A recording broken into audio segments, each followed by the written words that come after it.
drawing that line. And therefore, I would like to share with you a quick story that happened to me about a year ago. Juanita is about this height. She's a lady from Colombia, a lovely lady, a very, very lovely lady. She spoke to me once, said, Ali, I would like to come and sit with you. I feel like I want to take you all the way to Colombia, and I want you to introduce people to your culture and things like that. And I said, okay, awesome, let's do it. She comes to my office and she says, Ali, what do you know about Colombia? And I said, it's in South America? Yes, I know that, but what do you know about the Colombian people? I'm like, they're cool, they tango a little bit, they dance. That's cool. Yeah, but what else? I said, I don't know. You tell me about it, because I feel like it's not safe. Is there any problems? How is it? Is it a safe country? Oh, Ali, we have a beautiful country. It's amazing. It's great.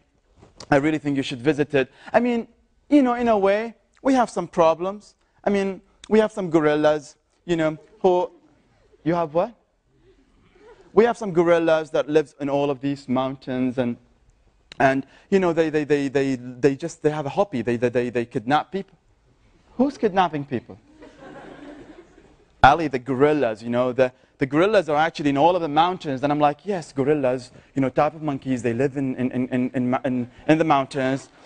But what do you mean that they are actually capturing people? It's like, Ali, you have no idea. They capture the people, they bring them, they come to them, and they take them up, and they put it in front of the camera and say, pay us money and we'll give you this person. If you don't pay us, we will actually take you we will kill them. I'm like, oh, God, are you serious? All I'm thinking right now is, I have to call somebody in Animal Planet quickly and tell them how amazing it is to make out of this a story, Like going to all the way to this big, monkey style, with the sword, and she's like, trust me, Ali, it is the only thing that we have, but it's all under control. I'm like, what's really under control? She's like, these gorillas, they can negotiate. I'm like, not again. They also know how to negotiate? She's like, yeah. Juanita left me in the office, and I'm just like, my goodness, I wish I can meet one of these gorillas, Maybe we can provide some nice sessions about things. Juanita leaves, and all of a sudden, I've called my friend and I said to him, dude, listen, this story, I'm going to tell you something. There's gorillas in Colombia. They could easily kidnap you and, ask for money. Do you know how amazing this is? If we put it on TV, that will be an amazing story, because I'm so much into media and I want to talk about. He's like, Ali, what gorillas? I said, it's the gorillas, real ones. They can kidnap you and put you on camera and blah, blah, blah. He's like to me, Ali, it's not gorilla. It's gorilla. I'm like, what's the difference? This is a different word, Ali. Some of you probably don't know. The word gorilla, it belongs to warriors, thieves, killers who lives in the mountains, and it happened to be a French or a Spanish origin word that is actually G-O-U or E, something like that, and it says gorilla instead of gorilla.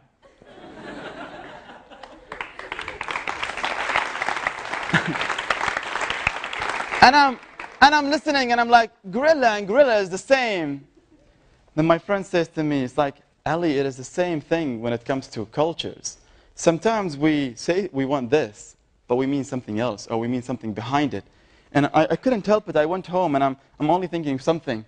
What really went wrong? What was really the big issue here? The big issue is, every day you meet people, and ask yourself right now, when was the last time you met somebody and they said something to you? And you're like, yeah, I know what you mean.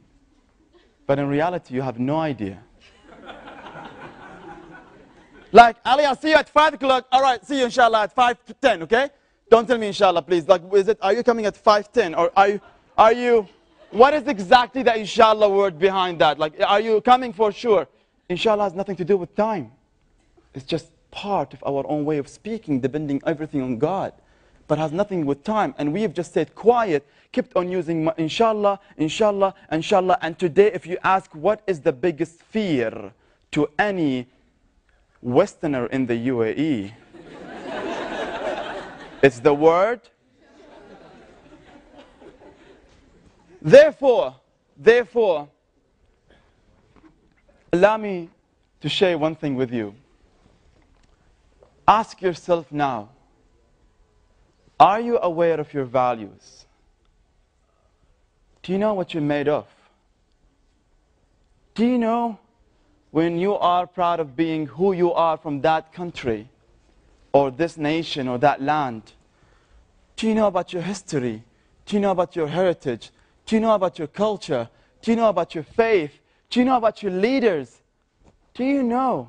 Because you will find out that if you know, chances are today we would slightly be different people, and we would not have a lot of lack of Arabic language and openness and globalization and all of that. We would be able by today, as an Emirati people, as an Arab people living in this part of the world, we will be at least, if you're getting in the elevator, because I have no idea what's been happening today, when you get into an elevator with somebody, and the minute you see them, you say,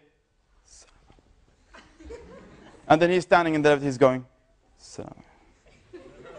What I'm trying to tell you here, when we greet each other, we say, Assalamu alaikum wa rahmatullahi wa barakatuh. Back in the days, we say, how are you, how are you doing? Assalamu alaikum, kayf al-hal, shakhbarak. Today, you get into the elevator, you see two people, you go, Salam.